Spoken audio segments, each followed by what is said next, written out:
고린도전서 15장 그리스도의 부활. 성도 여러분, 내가 여러분에게 전파한 복음에 대해 여러분에게 알려드리려고 합니다. 여러분이 받아 그 안에 굳게 선 복음 말입니다. 내가 여러분에게 전파한 말씀을 굳게 붙들고 헛되이 믿지 않으면 여러분은 이 복음으로 구원을 얻습니다. 내가 받은 가장 중요한 것을 여러분에게 전해 주었습니다. 그리스도께서 성경에 기록된 대로 우리 죄를 위해 죽으신 것과 장사 지낸 바 되었다가 성경에 기록된 대로 3일 만에 다시 살아나셨다는 것과 그리고는 베드로에게 나타나시고 그 후에 12제자에게 나타나시고 그 후에 한 번에 500명이 넘는 사람들에게도 나타나셨다는 사실입니다.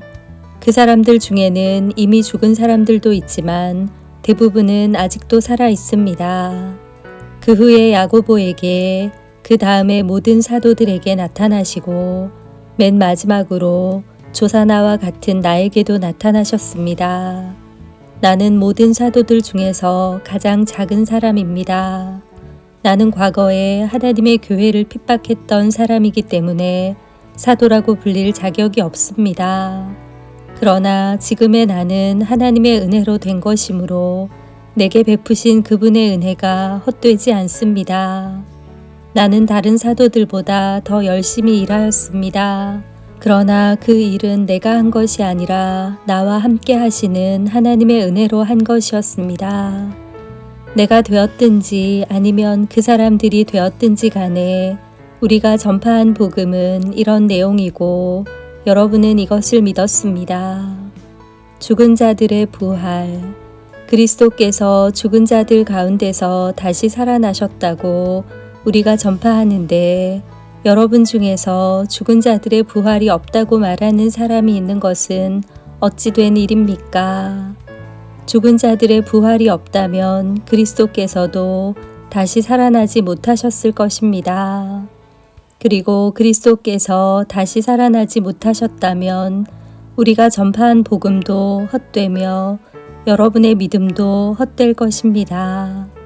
그뿐만이 아닙니다. 우리는 하나님께서 그리스도를 다시 살리셨다고 그분에 대해 증언했으니 하나님에 대해 거짓 증언한 사람들로 판명될 것입니다. 죽은 자들이 다시 살아나지 못한다면 하나님께서 그리스도를 다시 살리지 않았을 것입니다. 참으로 죽은 자들이 다시 살아나는 일이 없다면 그리스도께서도 다시 살아나지 못했을 것입니다. 그리고 그리스도께서 살아나지 않으셨다면 믿음은 공허한 것이 될 뿐더러 여러분은 여전히 죄 가운데 있을 것입니다.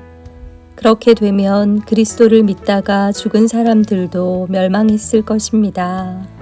우리가 그리스도 안에서 소망하는 것이 이 세상 삶에 그친다면 우리는 이 세상 어느 누구보다도 불쌍한 사람들일 것입니다. 그러나 이제 그리스도께서는 죽은 자들 가운데서 다시 살아나 잠자는 자들의 첫 열매가 되셨습니다. 죽음이 한 사람을 통해 온 것처럼 죽은 자들의 부활도 한 사람을 통해 옵니다. 아담 안에서 모든 사람이 죽은 것 같이 그리스도 안에서 모든 사람이 생명을 얻게 될 것입니다. 하지만 각각 차례가 있습니다. 첫 열매이신 그리스도께서 먼저요. 그 다음에는 그리스도께서 재림하실 때 그리스도께 속한 사람들입니다. 그리고 나서 그리스도께서 모든 권력과 모든 권세와 능력을 멸하고 나라를 하나님 아버지께 돌려드릴 마지막 때가 올 것입니다. 그리스도께서는 모든 원수를 자기의 발 아래 두실 때까지 당연히 왕노릇해야 합니다.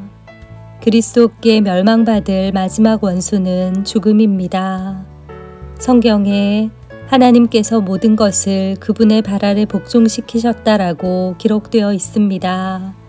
여기서 모든 것을 그분의 발 아래 복종시킨다고 할 때는 모든 것을 그리스도 아래 두신 하나님 자신은 그 안에 포함되지 않는다는 것이 분명합니다. 하나님께서 모든 것을 하나님의 아들 아래 복종시키실 때에는 아들 자신도 모든 것을 자기 아래 두신 아버지께 복종할 것입니다.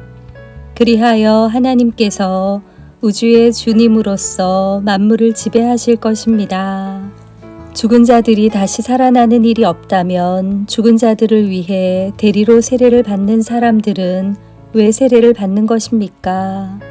죽은 사람들이 도무지 살아나지 않는다면 그 사람들이 죽은 자들을 위해 세례를 받는 이유는 무엇입니까? 우리의 경우는 어떻습니까? 우리는 무슨 이유로 매 순간 위험에 처한단 말입니까? 성도 여러분, 우리 주 예수 그리스도 안에서 내가 여러분에 대해 가지고 있는 자랑을 두고 확신 있게 말합니다만 나는 날마다 죽습니다. 내가 에베소에서 사나운 짐승들과 싸운 것이 단순히 인간적인 이유에서였다면 내가 얻은 것이 무엇이겠습니까? 죽은 자들이 다시 살아나는 일이 없다면 먹고 마시자 내일이면 죽을 목숨이라고 하지 않겠습니까?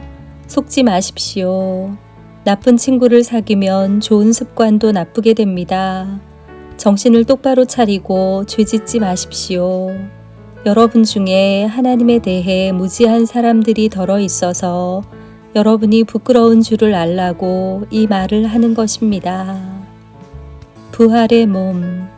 그러나 죽은 자들이 어떻게 다시 살아나며 또 그들은 어떤 몸으로 나오게 되느냐라고 묻는 사람이 있을 것입니다. 참으로 어리석습니다. 여러분이 뿌리는 씨는 죽지 않으면 살아나지 못합니다.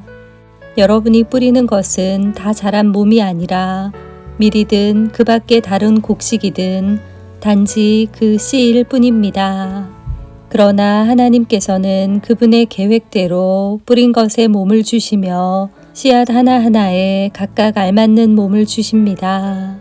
모든 육체가 똑같지는 않습니다. 사람의 육체가 있고 동물의 육체가 있으며 새의 육체가 있고 물고기의 육체가 있습니다. 또한 하늘에 속한 몸만 있는 것이 아니라 땅에 속한 몸도 있습니다. 그러나 하늘에 속한 영광과 땅에 속한 영광이 각각 다릅니다. 해와 달과 별의 영광이 각각 다르고 별들 사이에서도 그 영광은 각기 다릅니다. 죽은 자들의 부활도 이와 같습니다. 썩을 몸을 심지만 썩지 않을 몸으로 다시 살아납니다. 비천한 몸을 심지만 영광스러운 몸으로 다시 살아납니다. 또한 약한 몸을 심지만 능력 있는 몸으로 다시 살아납니다. 자연적인 몸을 심지만 영적인 몸으로 다시 살아납니다. 자연적인 몸이 존재한다면 영적인 몸도 존재합니다. 성경에 첫사람 아담이 살아있는 존재가 되었다고 기록된 것처럼 마지막 아담은 생명을 주는 영이 되었습니다. 그러나 신령한 몸이 먼저 있었던 것은 아닙니다. 자연적인 몸이 먼저 있었고 그 후에 신령한 몸이 왔습니다. 첫사람은 땅의 흙에서 나왔고 둘째 사람은 하늘에서 났습니다. 땅에 속한 사람들은 땅에 속한 그 사람과 같고 하늘에 속한 사람들은 하늘에 속한 그분과 같습니다. 우리가 땅에 속한 사람의 형상을 지니고 있는 것처럼 하늘에 속한 분의 형상을 지니게 될 것입니다. 성도 여러분, 내가 분명히 선언하거니와 육체와 피는 하나님의 나라를 상속받을 수 없으며 썩는 것은 썩지 아니하는 것을 상속받을 수 없습니다. 내가 여러분에게 비밀을 알려드리겠습니다. 우리는 다 잠잘 것이 아니라 변화될 것입니다. 마지막 나팔 소리가 울릴 때 눈 깜짝할 사이에 죽은 자들이 썩지 않을 몸으로 다시 살아나며 우리는 변화될 것입니다. 썩을 몸은 반드시 썩지 않을 몸을 입어야 하며 죽을 몸은 죽지 않을 몸을 입어야 합니다. 썩을 몸이 썩지 않을 몸을 입고 죽을 몸이 죽지 않을 몸을 입게 되면 승리가 죽음을 삼켜버렸다고 기록된 말씀이 사실로 드러나게 될 것입니다. 죽음아, 너의 승리가 어디 있느냐? 죽음아, 너의 찌르는 것이 어디 있느냐? 죽음이 찌르는 것은 죄이며 죄의 힘은 율법입니다. 그러나 우리 주 예수 그리스도를 통해 우리에게 승리를 주시는 하나님께 감사합니다. 그러므로 나의 사랑하는 성도 여러분, 굳게 서서 흔들리지 말고 항상 주님의 일을 위해 자신을 드리십시오. 주님을 위해 일한 여러분의 수고는 결코 헛되지 않는 것임을 기억하시기 바랍니다. 아멘.